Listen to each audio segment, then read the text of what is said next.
And you're up. All right, good morning, folks. We'll go through the usual cadence. First thing we do when we start the meeting is, if you are able to do so, you are at home, please do rise. If you have cover on, wearing a hat indoors or a beanie like I am, I'm taking my beanie off. And let's go ahead and do the Pledge of Allegiance. Ready, begin. I pledge allegiance, to the flag of the United States of America and to the republic for which it stands, one nation, under God, indivisible, with liberty and justice for all. All right, thank you, folks. First thing up after that, we will ask for, and I think we have one, we will ask for new member introductions. If you're new to the group, just joined, has been a while and you've just rejoined, this is the right time to go out and raise your hand. If you don't know how to do that, just take yourself off of mute and say good morning and we'll find you. And we'd like an introduction on who you are, what geographic area of San Diego that you're in, what your general interest in ham radio and ARRES is for the group. Hey, good morning. I guess I'm the only one here. New. Good morning. I'm new to San Diego too. I just moved to San Diego about 6 months ago from the East Coast. I've been living in New York, New Jersey area for 31 years. I just moved here and I've been looking at clubs. Then I found your club on the net and I emailed, and Rob has been generous enough to send me all the introductory emails and information. Thanks for that. How long have you been licensed? How long I've been licensed? That's a long, pretty long story. I think I can write a big book about that. Couple of licenses expired and come back, and I've been going back and forth. Though I've been having my license, I've not been active for some time. I'm also into a lot of other volunteer activities. I'm also with the Civil Air Patrol. I'm a pilot myself. I think I just turned a senior citizen recently. So I'm like, yep, officially a senior citizen now. Well, very good. Welcome aboard. Hope that you enjoy. I hope to be active with you. I also started interacting with SD hunters. Unfortunately, I live in a condo, so I don't have much, no antennas, things like that. But I'm trying to set up my mobile stuff and hope to be active with you, your club. Very good. Participate. Thanks for the welcome. Welcome. Absolutely. Welcome aboard. All right, let's go ahead and move into announcements. We'll start with Dave, Section Manager, ARRL and related information, sir. All right, probably the only thing coming up here is local things. Is the meeting today. The 29th is going to be Activity Day, which I'm sure Rob will elaborate on. We also have the IARU World Championship going on right now, as well as the Volunteers on the Air contest, which uses Logbook of the World. So good timing. And that contest, the VOTA contest, goes on all year long. So good time to get on anytime you log a contact with somebody who is a ARRL, either elected or appointed official. You get points, and there's a running total going on the ARRL website. So that's it for me, Bruce. Okay, thank you, sir. Any questions for Dave? A quick question about volunteers on the air. When I see on FT8 somebody putting down VOTA, is that somebody that is a point person, or is that somebody looking for a volunteer on the air? It could be either. I've seen them both ways. I usually look up their call sign and find out who they are to see if they're looking for points or if they are people that give viewpoints. Thank you.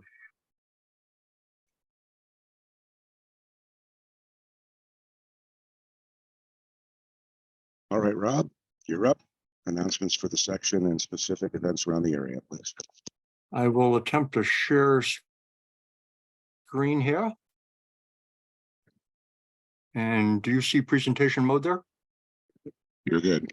Okay, good. So here we are in July. Let me see how. Okay, so obviously today, Logbook of the World by Bruce. Presentation topic for next month is open. And just before we started the meeting, Bruce was discussing the possibility of maybe in-person meeting in September. And maybe the presentation topic would be radios, which the title would be One Chip Wonders, would be the presentation topic for September. So ARRS activities, we recently in June had a very busy June. VHF contest was very, very busy.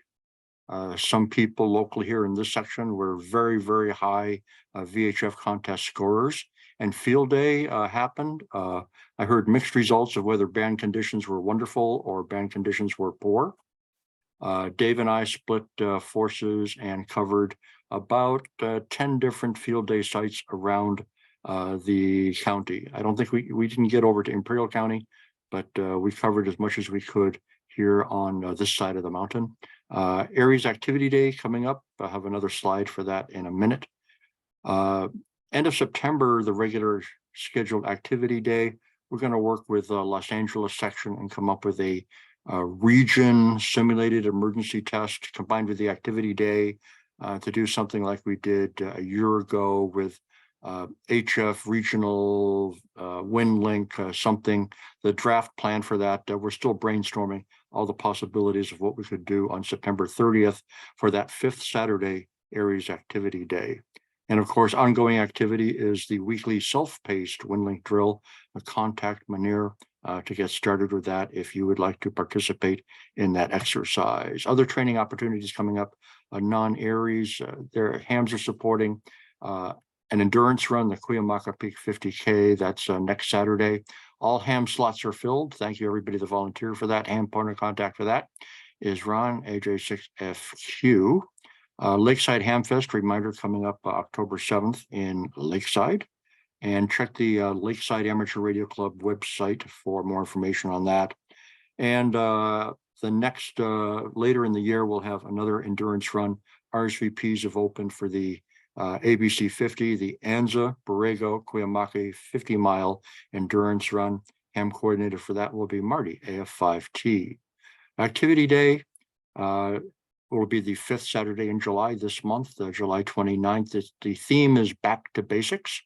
We'll be doing WinLink peer-to-peer practice and we'll start that at 8 o'clock, and the location will be the same place we've been doing it, and behind the Kearney Mesa Rec Center and the grassy area behind the rec center that where we've had a couple of activity days in the past. So we'll start the WinLink peer-to-peer and experimentation at 8 o'clock. If you have a WinLink rig that you're troubleshooting, we'd like to practice with or learn how to do peer-to-peer, bring your rig and we'll just wave and shout at each other, from one canopy to the next as we practice doing peer-to-peer. And we hope also then to shift to HF mode and exchange some traffic between Kearney Mesa and Fallbrook. Fallbrook will be doing a simultaneous activity day in Fallbrook in the library behind in the parking lot behind the library in Fallbrook. So looking forward to that. Starting at 8 o'clock, and then at 10 o'clock, we're going to transition over to a restart of Communicator Gateway. We're putting together plans for this, and I'll be sending out mass emails to people that have been licensed in the last 2 or 3 years, saying if you're still struggling to get in the air with your HT, please come to Kearney Mesa Rec Center, go to the grassy area behind at 10 o'clock, and Elmer's will be standing by. As usual, we'll break the group up into by make and model of radios. So we'll put all the Baofengs together, the FT60s will go together. Other types and makes and models will break up with an Elmer who's familiar with that radio, can help solve problems. So that starts at 10. So Communicator Gateway HD at 10 o'clock, and 8 o'clock peer-to-peer Wind Lake practice starts at 8.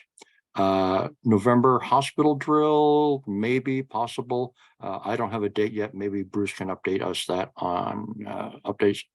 on that later, and whether it's typically the week prior to Thanksgiving week, but things are, you never know until they actually nail down a date for the fall hospital drill.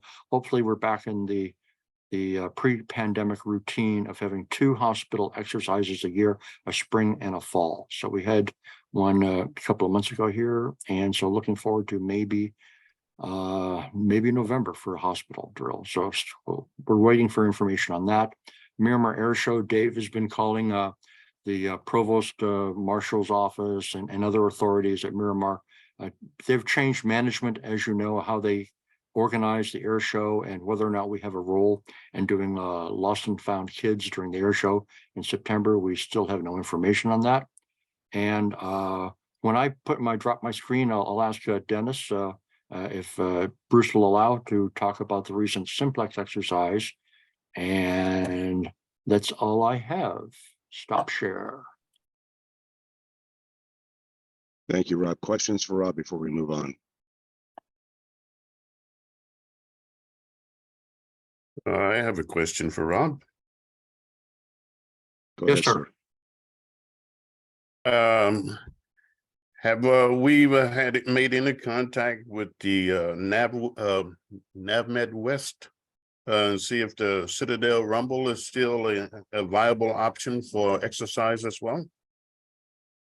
Patrick, excellent question. So our point of contact for Citadel Rumble at NAVMed West got promoted. So he's no longer at Naval Station 32nd Street on the dry side of the building where we operated from in the past. So he got promoted to a different location. The incumbent in that position, not that familiar with us. I have been talking to Rick Lowe at Point Loma, and he's in contact with these people through the EM community all the time, and also Chris Springer at the Naval Hospital, where we conduct the ARRL hospital drills from. So no Citadel Rumble at fall this time. There's always talk about, well, maybe we could involve the hams or not, but nothing's come through yet, Patrick. Thanks for asking. Yeah, thank you. Any additional questions for Rob?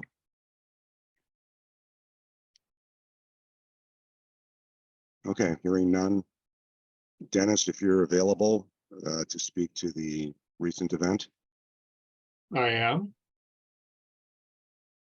Okay, so first of all, I wanted to thank everybody for participating in the exercise just about 9 or 10 days ago.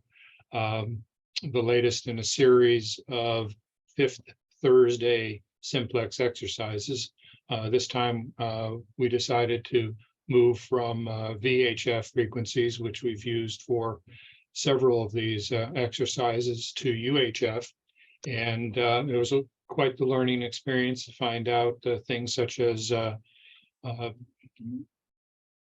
the number of UHF simplex frequencies in the band plan is like 4.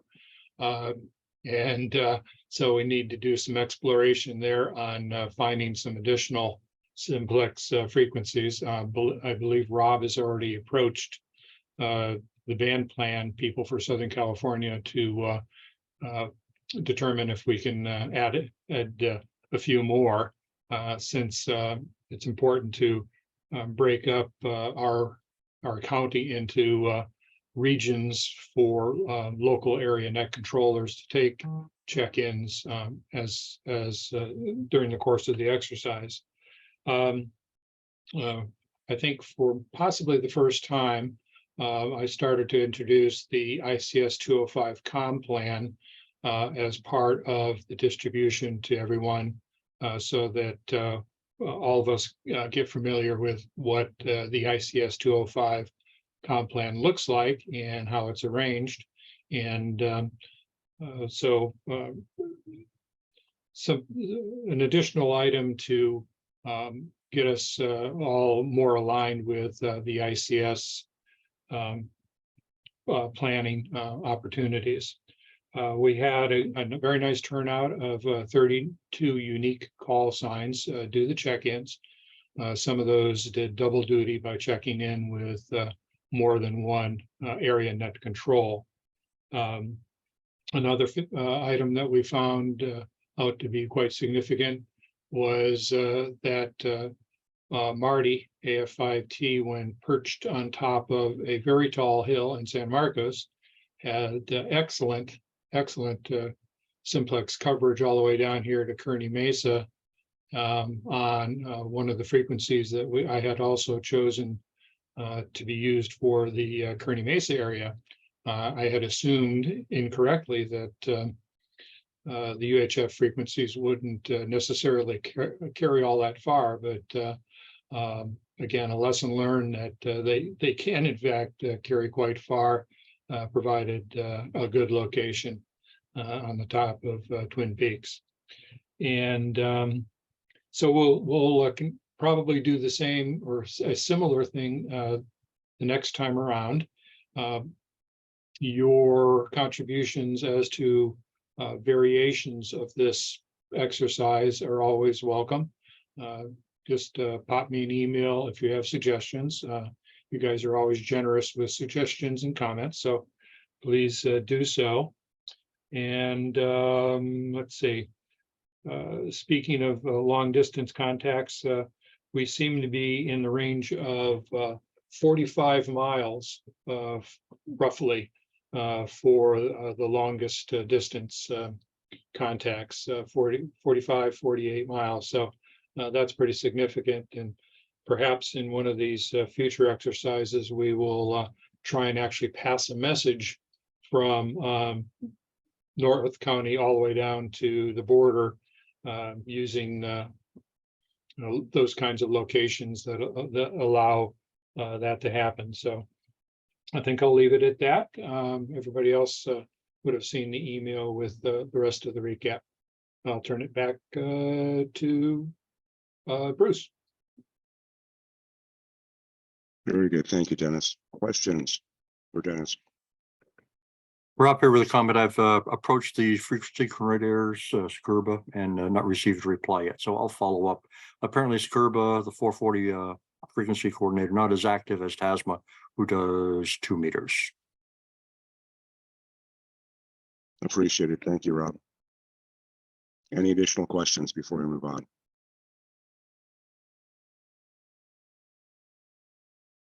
All right, very good. Thank you, Dennis. Appreciate all of your efforts. All right, Rob and Dave touched on some of the other events that are happening regionally. Miramar Air Show has already spoken to. The hospital drill November, it's still in planning stages at this point. I think that the expectation is that we're going to schedule that to avoid encroaching on, as Rob mentioned, the Thanksgiving weekend in that month. It always seems to be challenging for staff and other folks just logistically to go out and get people engaged. I believe the targeting for this will be the second full week in the month of November. And typically these happen on a Thursday, so that should get you to a date, but that's still tentative at this point. Additional planning meetings are coming up. As you might imagine, we are in the summer months. It's hard to get folks together. People are traveling and it's a large audience. The invite list for the folks that work on this between county agencies, hospital health cares, other mutual support, government, non-government agencies, etc. There's about 400 people on the invite list that participate in this in some fashion. Obviously, not every one of those folks is active every single time, but it's a large group. I think that we'll probably see a resumption of most of the meeting structure and scheduling, probably starting again in August, so about a month out. And we'll probably have better word on targeting and exactly how this is shaping up, I would expect in the month of September. If there's no questions about that, we'll talk briefly about Field Day since it was the most recent activity. If you haven't turned in a log, you have until, I believe, Tuesday, the 25th. Yes, that would be correct. So it breaks out of the usual 10, 14, 15-day timeline the ARRL usually gives. You can submit up until Tuesday, the 25th. I would encourage everyone to turn in results. It shows participation in the area. I don't know that we talked about this in the last meeting, but if you are participating in the event, you can actually affiliate your points if you so choose to do so with the San Diego ARRS group. And I believe we were using SDGARES. Is that correct, Rob?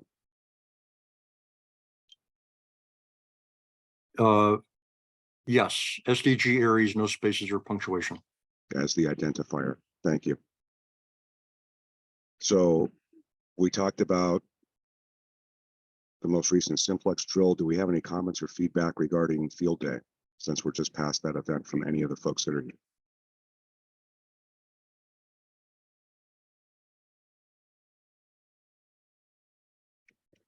And if not, that's okay. Hey, Bruce, what was your score? Honestly, I haven't submitted mine yet. I need to merge logs. So you had hundreds of thousands of contacts, right? For field day, it was just either shy of or just over 700 contacts in total. That's awesome. That's awesome. And the good thing about field day is you can work stations multiple times depending on what mode you're in. So you can work them digital, you can work them voice or phone, and you can work CW. So you could theoretically work one station times 3. And I think a lot of folks might have missed out on that opportunity if they were looking at a way to go out and increase or multiply their scores, if that's what they're after. It's, again, a good way to go out and test all modes if you have all modes available. And digital doesn't have to be FT8. Digital could be PSK31. I think I had a couple dozen contacts on PSK31, which was very surprising. And during a field day weekend, with it being that busy, that's not unusual. That happens. There are some of the other modes that are available too, and I didn't have enough time to go out and tinker with them, but perhaps next. Rod touched on the VHF contest that we just went through, which is really the big simplex drill in itself. For those that didn't play in that event, it was a little slow this year, is what I would say. The characterizations were that we started off, even coming out of the gate, relatively slow. I know we didn't push a lot of the email traffic out like we normally have in the past to coordinate. We've done this for a number of years. We've tried to leverage the event as an ARRS also event, if you will, and tag along with the VHF contest being a good way to go out and check out our local communications. Make sure our stations are working correctly, check regionally to find out where we can reliably communicate to, as Dennis was hinting at with the other drill. And just, you know, it's a great opportunity to get to folks in and around the region that might not normally participate in one of our area specific simplex events. So the VHF started off really slow. Had a lot of local activity for maybe the first hour or so. And what is fun and interesting about this is that the ARRL, if you're in this for the points and you're playing around with categories and you're perhaps trying to win a certificate, the ARRL in the last couple of years has added a whole bunch of different categories for you to qualify or compete in, as the case might be. I think they've expanded, they've probably added 5, 6, 7 new categories based on whether or not you're working simplex only, or whether you're working a single band, or whether you're working high or low power, whether you're working portable, etc. There's a lot of different places and ways you can slice it and dice it. We had one of our local folks that was, strangely enough, up at Twin Peaks Park, along with Marty, sitting in a parking lot, and he was on, I believe his total time was 65 minutes. So he started at 11 o'clock, ended a few minutes after 12 o'clock.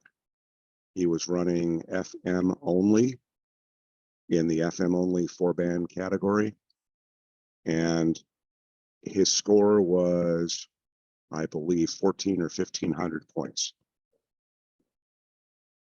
He won first place nationally in the entire US for 65 minutes worth of effort. And he stopped. He was done at 65 minutes. I was beating him up over the weekend, sending him text messages, wasn't getting anything back. And I'm like, dude, where'd you go? And he said, nope, I was done. did what I could, had other things going on. I went, great. And at the end of it all, he's chuckling like crazy because at 1,500 points, he took first place nationally. So you just never know in these events how much or how little effort you've put in is actually going to land you in an infamous spot just because maybe nobody else nationally entered that same spot and put in any more effort than you did. To set expectations, usually those scores in that particular slot range from 3,000 to 4,000 points in the low end, and sometimes as high as 15,000, 20,000 points. He won with 1,400 or 1,500. I don't remember the exact numbers. Rob's probably got some of the totals somewhere, but I think we had probably 6 or 7 folks, maybe 8 or 9 folks that placed fairly well regionally and did very well locally. So my hat's off. The scores are out there. You can actually just do a quick Google search for ARRL June VHF results, and it's got a good breakdown there. So go take a look. Look for the raw scores, correct? That is correct. Look for raw scores. That would be the right keyword. So if no other comments, let's go ahead and move on. Let me see if I can go out and get the presentation started. I am going to attempt to start the slideshow as a slideshow.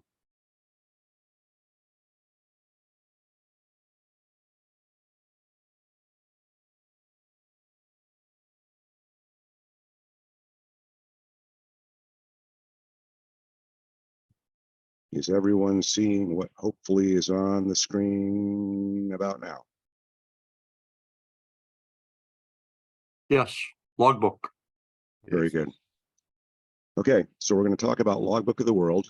For those that might have heard the name, don't know anything about it, that's what this presentation will be for. It is lengthy. It has lots of slides. We'll go through them really quick, I promise, because the slides are basically background, history, what it's for, how you use it, and the actual pieces about how to do are at the very, very end, along with some links. So in addition to the recording, which you can play through later on YouTube at 2x the speed, because I sound really good when you play me back at 2x, maybe 2.5x. It sounds really cool. You can also look at the links that are in the end of the slideshow, and all of this information I'm going to be showing you is always online. So in addition to this, you'll have other resources. And this is where we're going to have fun.